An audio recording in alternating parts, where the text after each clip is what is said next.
comment le Nouveau Testament confesse-t-il Dieu et que dit-il sur Dieu?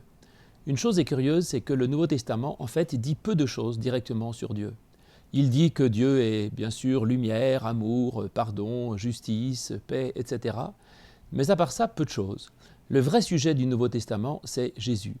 Et c'est normal parce que finalement, ce que nous savons de Dieu, eh bien, nous le savons par Jésus-Christ, qui nous donne une certaine direction. Alors donc, que dit le Nouveau Testament concernant Jésus? Là-dessus, la chose est assez claire. La confession de foi concernant Jésus dans tout le Nouveau Testament, dans tous les évangiles, c'est à peu près toujours la même. C'est « Jésus est le Christ, le Fils de Dieu » ou « Jésus est le Christ, le Fils du Dieu vivant ». C'est comme ça que Pierre confesse sa foi, et c'est à propos de cette confession de foi que Jésus dit que c'est la pierre sur laquelle on bâtira toute l'Église. Et en fait, ça semble évident, mais ça dit beaucoup de choses.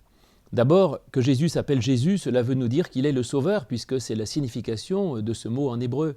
Et il est vrai que Jésus nous sauve, eh bien, déjà de la mort, parce qu'il nous annonce la vie éternelle, et l'Évangile nous permet de donner dans notre existence une dimension qui est au-delà de l'animal, au-delà du matérialisme, au-delà de l'égoïsme, et qui nous donne une dimension éternelle.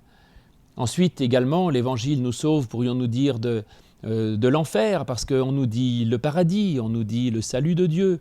Il nous sauve également de l'absurde, parce qu'il donne un sens à notre vie, et il nous sauve de la peur, parce qu'avec l'Évangile, nous avons confiance.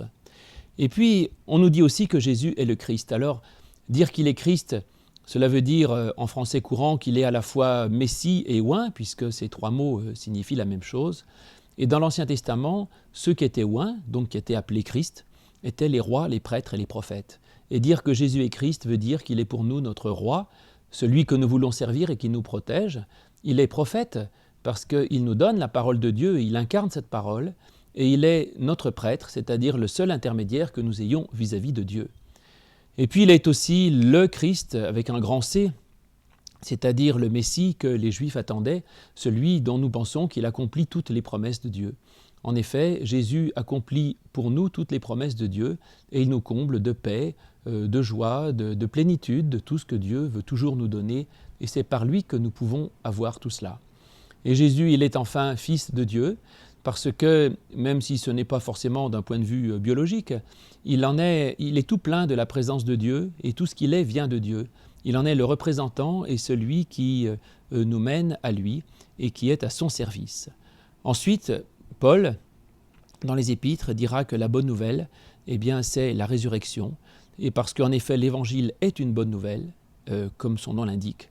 Et cette bonne nouvelle, c'est que, qui que soit Jésus ou Dieu, eh bien, il nous libère et nous amène à une vie nouvelle.